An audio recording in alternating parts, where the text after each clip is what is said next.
Hello दोस्तों, स्वागत है आपका। आज हम राजनीति विज्ञान कक्षा 12 के महत्वपूर्ण वन लाइनर लगाने वाले हैं, जो क्वेश्चन आपके एग्ज़ाम में आ सकते हैं। तो पहला क्वेश्चन है, शीत युद्ध किन दो गुटों के बीच वर्चस्व की लड़ाई थी? तो याद रखेंगे वो थी सोवियत संघ और अमेरिका के बीच। सोवियत संघ देखेंगे यूएसएसआर, जिसमें 15 गणराज्य थे, और अमेरिका अगर अपन देखें तो ये पश्चिम का कह सकते हैं देश था। ठीक है, अमेरिका में पूंजीवादी व्यवस्था थी, जबकि सोवियत संघ में साम्यवादी व्यवस्था थी। दूसरा है, क्यूबा मिसाइल संकट कब हुआ था? तो क्यूबा मिसाइल संकट 1962 में हुआ था। ठीक है, जब अपन देखते हैं कि सोवियत संघ के जो महासचिव थे उनका नाम था निकिता खुर्शियव। ठीक है, और अमेरिका के उस समय राष्ट्रपति थी जॉन एफ कैनेडी, और क्यूबा के उस समय राष्ट्रपति बने थे फिदेल कास्त्रो, जो कि फिदेल कास्त्रो साम्यवादी विचारधारा से संबंधित थे। गुट निरपेक्ष आंदोलन नाम की नींव, मतलब एनएएम की नींव कब रखी गई? तो याद रखेंगे 1961 में इसकी नींव रखी गई है। अगला प्रश्न है, नाटो की स्थापना कब हुई? तो नाटो की स्थापना होती है 4 अप्रैल 1949, और ये एक सैन्य गठबंधन है जो कि अमेरिका के द्वारा बनवाया गया था। सोवियत संघ का सैन्य संगठन कौन सा था? तो सोवियत संघ का सैन्य संगठन था वार्सा पैक्ट, जिसकी स्थापना 1955 में पोलैंड की राजधानी वार्सा में की गई थी। नेक्स्ट है, बर्लिन की दीवार कब तोड़ी गई? तो याद रखेंगे बर्लिन की दीवार 1961 में बनाई गई थी, लेकिन इसको 1989 में तोड़ दिया गया था। अगला क्वेश्चन है, सोवियत संघ का विघटन कब हुआ? तो सोवियत संघ का विघटन जो हुआ था 25 दिसंबर 1991 को हुआ था। अगला क्वेश्चन है, सोवियत संघ के अंतिम राष्ट्रपति कौन थे? तो सोवियत संघ के अंतिम राष्ट्रपति का नाम था मिखाइल गोरबाचेव। नेक्स्ट है, गोरबाचेव द्वारा शुरू की गई दो नीतियां कौन सी थी? तो गोरबाचेव ने दो नीतियां स्टार्ट की थी, जिनका नाम था, एक था पेरेस्ट्राइका और दूसरा का नाम था ग्लासनोस्त। पेरेस्ट्राइका का अर्थ होता है पुनर्निर्माण या पुनर्गठन, और ग्लासनोस्त का मतलब होता है खुलापन। नेक्स्ट है, साम्यवाद से पूंजीवाद में बदलने का मॉडल क्या कहलाता है? तो ये होता है शॉक थेरेपी, जो कि 1990 में अपनाई गई थी। नेक्स्ट है, प्रथम खाड़ी युद्ध को किस नाम से जाना जाता है? तो ऑपरेशन डेजर्ट स्टॉर्म, ये प्रथम खाड़ी युद्ध को जाना जाता है। ठीक है, 9/11 के हमले के बाद अमेरिका द्वारा चलाया गया ऑपरेशन कौन सा था? तो वो था ऑपरेशन एंड्यूरिंग फ्रीडम। नेक्स्ट है, इराक पर हमला 2003 किस ऑपरेशन के तहत किया गया था? तो याद रखेंगे ऑपरेशन इराकी फ्रीडम। नेक्स्ट है, नेक्स्ट देखते हैं अपन। अगला क्वेश्चन है कि यूरोपीय संघ की स्थापना कब हुई थी? तो आंसर हो जाएगा आपका मास्ट्रिक्ट संधि 1992।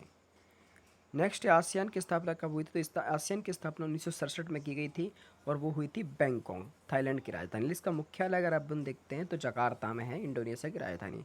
और आसियान के जो संस्थापक देश थे वो 5 थे शुरू में। एक आपका थाईलैंड था, उसके बाद इंडोनेशिया था, और उसके बाद मलेशिया था, सिंगापुर था, और फिलीपींस। और जो आसियान का सबसे नया देश है वो है कंबोडिया, जो कि 1999 में से जुड़ा था। आगे देखते हैं, चीन ने खुले द्वार की नीति कब अपनाई? तो चीन ने खुले द्वार की नीति 1978 में अपनाई थी। नेक्स्ट है, भारत और चीन के बीच युद्ध कब हुआ था? तो भारत और चीन के बीच युद्ध हुआ है 1962 में। नेक्स्ट प्रश्न देखते हैं, सार्क का मुख्यालय कहाँ है? तो सार्क का मुख्यालय है काठमांडू में। नेक्स्ट है, ब्रिक्स में कौन से देश शामिल नहीं है? अब ये तो ऑप्शन के हिसाब से आप लगाएंगे, ब्रिक्स में कौन कौन से देश शामिल है वो आप याद कर लें। तो ब्रिक्स का मतलब बी से होता है ब्राज़ील, आर से है रसिया, आई से इंडिया, और सी से चाइना है, और एस से साउथ अफ्रीका है। साउथ अफ्रीका इसमें सबसे बाद में जुड़ा है। तो 5 देशों का समूह है ब्रिक्स। ठीक है, तो पाकिस्तान जैसे विकल्प पर निर्भर करेगा, इनमें से अगर देश होगा तो सही है, अगर नहीं है उन देशों में से तो आंसर आपका यही वाला हो जाएगा। नेक्स्ट है, शिमला समझौता कब हुआ? तो शिमला समझौता 1971 के युद्ध के बाद हुआ था, 1972 में। नेक्स्ट है, नेपाल कब एक लोकतांत्रिक गणराज्य बना? तो नेपाल 2008 में एक लोकतांत्रिक गणराज्य बन चुका था, और इसका संविधान 2015 में लागू हुआ। नेक्स्ट है, श्रीलंका में जाति संघर्ष किन समुदायों के बीच है? तो सिंगली और तमिल के बीच में है। नेक्स्ट है, संयुक्त राष्ट्र संघ की स्थापना कब हुई? तो संयुक्त राष्ट्र संघ की स्थापना 24 अक्टूबर 1945 को हुई थी। भारत इसका सदस्य 30 अक्टूबर 1945 को बन गया था। नेक्स्ट देखते हैं, संयुक्त राष्ट्र संघ का मुख्यालय कहाँ पर है? तो संयुक्त राष्ट्र संघ का मुख्यालय जो है वो है न्यूयॉर्क, जो कि अमेरिका के अंदर है। नेक्स्ट है क्वेश्चन, सुरक्षा परिषद में स्थायी सदस्यों की संख्या कितनी है? तो सुरक्षा परिषद में टोटल 15 सदस्य हैं, जिनमें स्थायी सदस्य 5 हैं और अस्थायी सदस्य कितने हैं? 10 है। तो इसका आंसर 5 हो जाएगा। नेक्स्ट है अंतर्राष्ट्रीय न्यायालय का मुख्यालय कहाँ है? तो अंतर्राष्ट्रीय न्यायालय का मुख्यालय हैग में है, और हैग कहाँ पर है? नीदरलैंड में। नेक्स्ट क्वेश्चन है विश्व व्यापार संगठन की स्थापना कब हुई? तो विश्व व्यापार संगठन की स्थापना 1 जनवरी 1995 को हुई है, और पहले ये गेट के नाम से जाना जाता था, GATT, general agreement on tariff and trade. आगे देखते हैं भारत कब संयुक्त राष्ट्र संघ का सदस्य बना था? तो भारत 30 अक्टूबर 1945 को संयुक्त राष्ट्र संघ का सदस्य बना था। नेक्स्ट क्वेश्चन देखते हैं सुरक्षा की पारंपरिक धारणा में सबसे खतरनाक खतरा क्या होता है? तो सैन्य जो आक्रमण होता है वो सुरक्षा की पारंपरिक धारणा में सबसे खतरनाक खतरा होता है। अगला क्वेश्चन है अवरोध का क्या अर्थ होता है? तो अवरोध का अर्थ होता है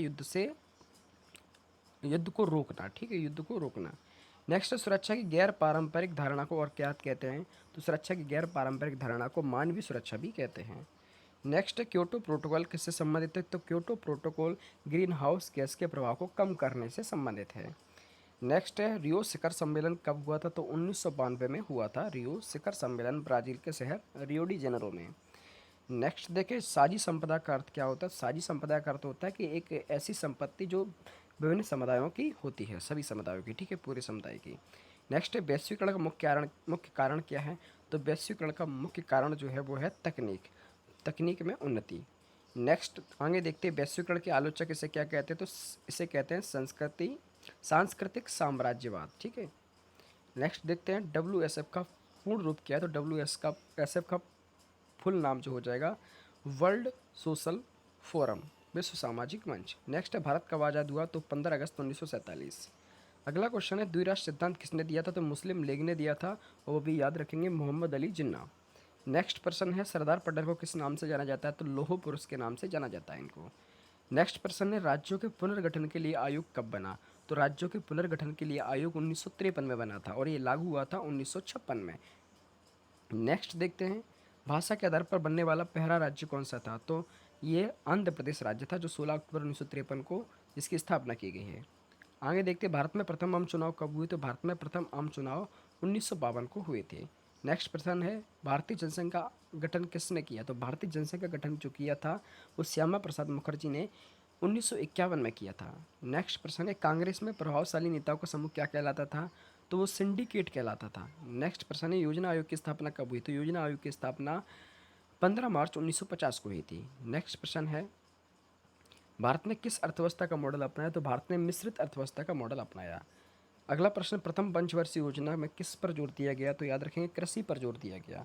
नेक्स्ट दूसरी पंचवर्षीय योजना के वास्तुकार कौन थे? तो दूसरी पंचवर्षीय योजना के वास्तुकार थे PC महालनोबिस, और इस योजना में उद्योगों पर ध्यान दिया गया था।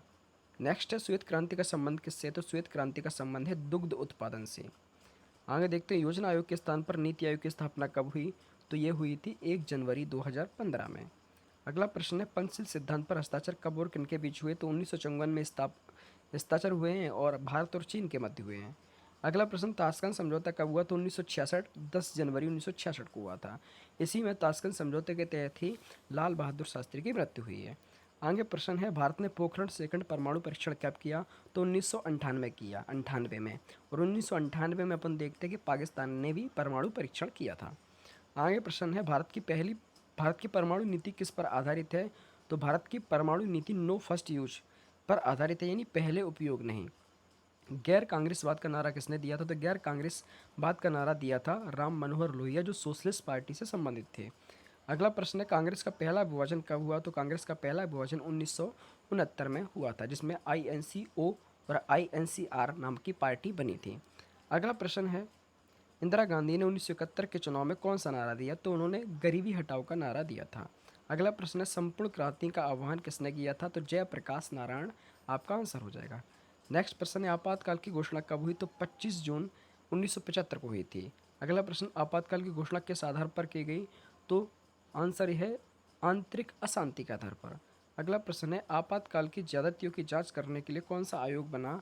तो याद रखेंगे शाह आयोग 1977 में बनाया गया था, जो कि JC शाह थे, न्यायमूर्ति उनके नाम पर बना है। आगे देखते हैं आपातकाल के बाद 1977 में कौन सी पार्टी सत्ता में आई? तो याद रखेंगे जनता पार्टी, और प्रधानमंत्री बनते हैं मोरारजी देसाई। आगे है जनता पार्टी सरकार के पहले प्रधानमंत्री कौन थे, तो याद रखेंगे मोरारजी देसाई। द्रविड़ आंदोलन का संबंध किस राज्य से है, तो याद रखेंगे तमिलनाडु से है। नेक्स्ट प्रश्न है पंजाब में ऑपरेशन ब्लू स्टार कब चलाया गया, तो याद रखेंगे 1984 में चलाया गया। नेक्स्ट है ऑपरेशन ब्लू स्टार का संबंध किससे था, तो अमृतसर से था, स्वर्ण मंदिर से था। अगला प्रश्न है इंदिरा गांधी की हत्या कब हुई, तो 31 अक्टूबर 1984 को इंदिरा गांधी की हत्या हुई है। नेक्स्ट प्रश्न देखते हैं मंडल आयोग का गठन किससे संबंधित था, तो ये याद रखेंगे ओबीसी को आरक्षण देने के लिए बनाया गया था, 27% आरक्षण देने के लिए, तो पिछड़े वर्ग ओबीसी को आरक्षण देने के संबंध। मंडल आयोग की सिफारिशें कब लागू हुई, तो ये 1990 में लागू हुई थी। अगला क्वेश्चन है कि बाबरी मस्जिद का विध्वंस कब हुआ, तो याद रखेंगे 1992 में विध्वंस हुआ है। अगला क्वेश्चन है गठबंधन की राजनीति भारत में कब शुरू हुई, तो ये शुरुआत होती है 1989 के चुनाव के बाद। अगला है एनडीए का नेतृत्व कौन सी पार्टी करती है, तो वो करती है Bharatiya Janata party, BJP. Next question है कि यूपीए का नेतृत्व कौन सी पार्टी करती है, तो वो करती है कांग्रेस। अगला प्रश्न है बहुजन समाज पार्टी की स्थापना किसने की, तो काशीराम ने की है 1984 में। अगला प्रश्न है क्यूबा मिसाइल संकट के समय अमेरिकी राष्ट्रपति कौन थे, तो जॉन एफ कैनेडी थे। अगला प्रश्न है कौन किसका संगठन, तो याद रखेंगे सोवियत संघ का। पेरेस्ट्रोइका का अर्थ क्या है, तो पेरेस्ट्रोइका का अर्थ होता है पुनर्गठन या पुनर्निर्माण। अगला प्रश्न है ग्लासनोस्ट का क्या अर्थ है, तो इसका अर्थ होता है बेटा खुलापन। नेक्स्ट क्वेश्चन क्या है, तो नेक्स्ट क्वेश्चन शॉक थेरेपी का मुख्य परिणाम क्या था, तो शॉक थेरेपी से क्या हुआ, अर्थव्यवस्था तहस नहस हो गई थी। ठीक है। अगला क्वेश्चन है प्रथम खाड़ी युद्ध किस स्थिति को शुरू हुआ, तो याद रखेंगे 1991 में शुरू हुआ था। प्रथम खाड़ी युद्ध में अमेरिका के सैन्य जनरल कौन थे, तो याद रखेंगे नॉर्मन श्वार्ज़कॉफ थे। अगला प्रश्न है अमेरिकी वर्चस्व किस रूप में दिखता है, तो सैन्य, आर्थिक, ढांचागत और सांस्कृतिक। नेक्स्ट है चीन में साम्यवादी क्रांति कब हुई, तो 1949 याद रखेंगे। नेक्स्ट क्वेश्चन है आसियान का मुख्य उद्देश्य क्या है, तो आसियान का मुख्य उद्देश्य जो था, मुख्य उद्देश्य है क्या, आर्थिक विकास को तेज करना। नेक्स्ट प्रश्न है चीन विश्व व्यापार संगठन में कब शामिल हुआ, तो चीन 2001 में शामिल हुआ था। अगला प्रश्न है सार्क की स्थापना किस वर्ष हुई, तो सार्क की स्थापना 1985 में हुई है। अगला प्रश्न है नेपाल में माओवादियों ने राजशाही को समाप्त करने के लिए आंदोलन कब स्टार्ट किया, तो 2002 आंसर हो जाएगा आपका। नेक्स्ट प्रश्न देखें भारत और पाकिस्तान के बीच ताशकंद समझौता 1966 में हुआ है।